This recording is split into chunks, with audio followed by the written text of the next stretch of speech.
Hello दोस्तों, कैसे हैं आप लोग। स्वागत है आप सभी का हमारी YouTube family online money farmers में।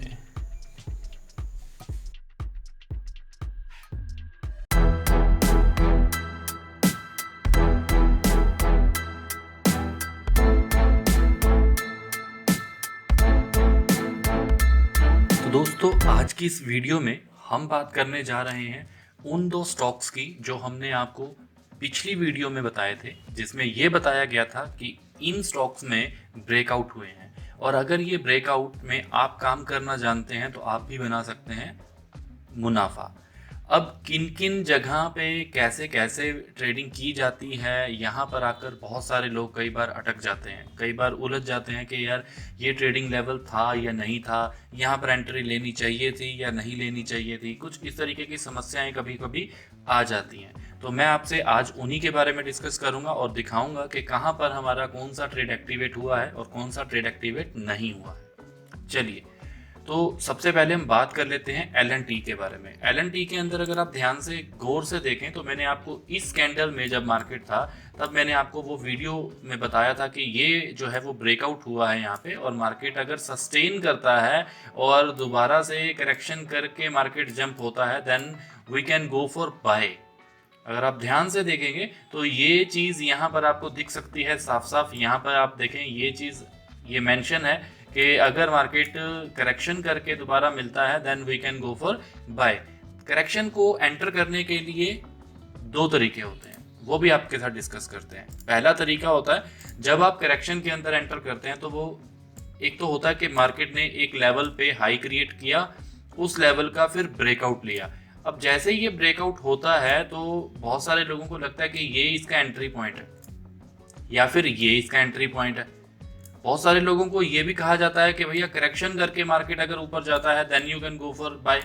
तो वो कंफ्यूज हो जाते हैं कि यहाँ पर बाय करना है, यहाँ पर बाय करना है, या फिर करेक्शन करके नीचे से फिर ऊपर आएगा तब बाय करना है। ठीक है, तो आज हम इसके बारे में डिस्कस करेंगे। पहले तो मैं आपको बता दूं कि यहाँ पर अगर आप देखेंगे इस कैंडल में यहाँ पर मार्केट का ब्रेकआउट होता है, और उस वीडियो में भी ये चीज़ क्लियर है कि आपको यहाँ पर बाय डायरेक्टली नहीं करना, करेक्शन के बाद ही बाय करना है। करेक्शन के बाद बाय करने के दूसरा तरीका जो होता है वो क्या होता है कि आप मार्केट के अंदर एक लेवल का ब्रेकआउट होने दें और फिर जब मार्केट हल्का सा नीचे जाए और दोबारा चाहे वो यहीं से ऊपर आ जाए, चाहे वो नीचे से ऊपर आ जाए, या वो इसी के बाद यहीं से ऊपर आ जाए, तो किसी भी लेवल के बाद अगर वो अपना हाई ब्रीच करता है then you can go for bye.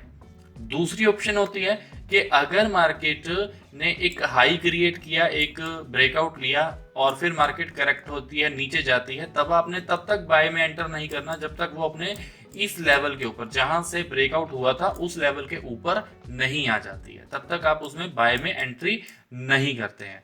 दोनों तरीके समझ गए आप। अब हम दोबारा से एक बार डिस्कस करते हैं। देखिए, एक हाई बना हुआ है और फिर मार्केट में उसका ब्रेकआउट होता है, तो कभी भी इसके ऊपर आपको बाय नहीं करना होता। ठीक है, आपको बाय करना होता है इसके ऊपर सस्टेन करने के बाद। अगर मार्केट दोबारा कटआउट करके फिर से हाई तोड़ती है then you can go for buy. दूसरी ऑप्शन होती है कि अगर एक हाई बना है और मार्केट उसके बाद ये ब्रेकआउट लेती है और अगेन मार्केट इसके बाद लो लो लो लो क्रिएट करती है, बट फिर एक बार दोबारा ऊपर जाती है और अपने उसी ब्रेकआउट के ऊपर आकर सस्टेन करती है या उसके ऊपर जाने की कोशिश करती है, then you can go for buy. इन दोनों में अलग अलग तरीका है बाय करने का। तो चलिए अब हम देखते हैं कि क्या हमें एल&टी के अंदर वो ब्रेकआउट मिलने के बाद एंट्री मिला है या नहीं मिला है। तो मैं आपको दिखाता हूँ, यहाँ पर आप क्लियर देख सकते हैं।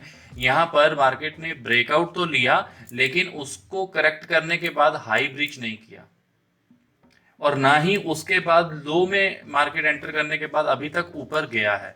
अगर वो ऊपर नहीं जाता है तो हमारा एंट्री पॉइंट बनता ही नहीं है, तो हम किसी भी तरीके से उसमें बाइंग अपॉर्चुनिटी में एंटर नहीं करते हैं। राइट, तो यहाँ पर एल&टी में हमें अभी तक वो ट्रेड जो हमें चाहिए वो नहीं मिला।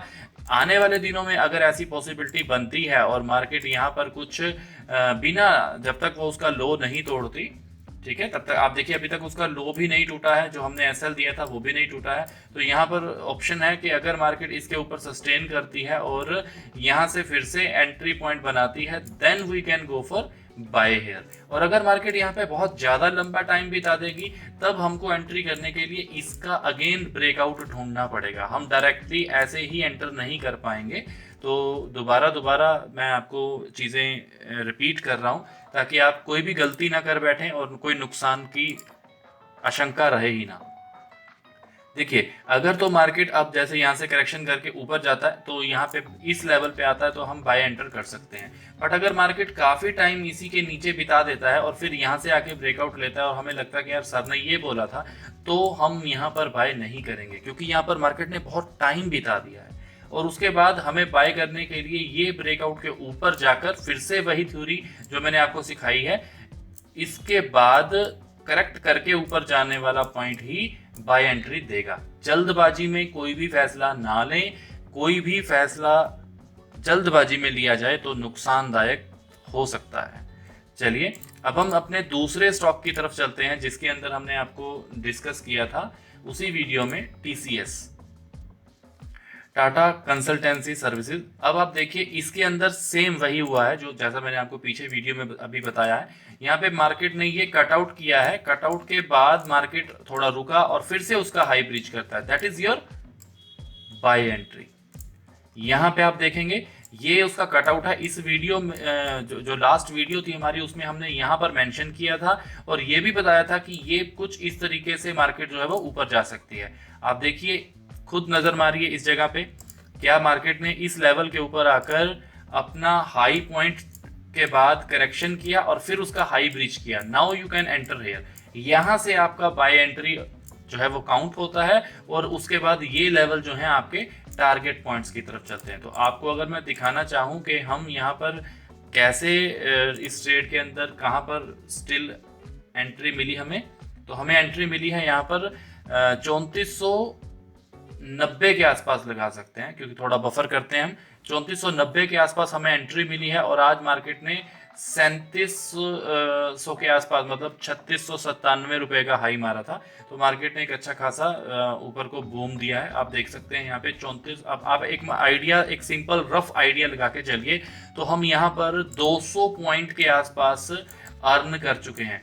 एक TCS का जो मार्केट ने जंप लिया है, जो ब्रेकआउट लेने के बाद मार्केट ने एंट्री दी, वहां से लेके अब जो मार्केट का आज का हाई है अगर उसको काउंट किया जाए तो अप्रोक्सीमेट 200 पॉइंट्स का ब्रेकआउट बनता है और ब्रेकआउट के बाद का प्रॉफिट बनता है। तो मेरे ख्याल से आप सबको ये चीज़ क्लियर हो गई होगी और अगली वीडियो में हम डिस्कस करेंगे कुछ और ऐसे शेयर्स, ऐसे स्टॉक्स जिनके अंदर ब्रेकआउट्स हैं या फिर कुछ भी ऐसा पैटर्न बन रहा है जिसके कारण आप उसमें पैसा बना सकते हैं, एंट्री पॉइंट बना सकते हैं। तो चलिए दोस्तों, थैंक यू सो मच, आप लोगों ने अपना समय दिया। इस वीडियो को लाइक जरूर कीजिए, कमेंट जरूर कीजिए ताकि हमें पता चल सके। अगर आप किसी भी स्टॉक के बारे में जानना चाहते हैं तो इस वीडियो के नीचे कमेंट बॉक्स में अपने उस स्टॉक का नाम और अपना क्वेश्चन जरूर लिख के भेजिएगा। धन्यवाद।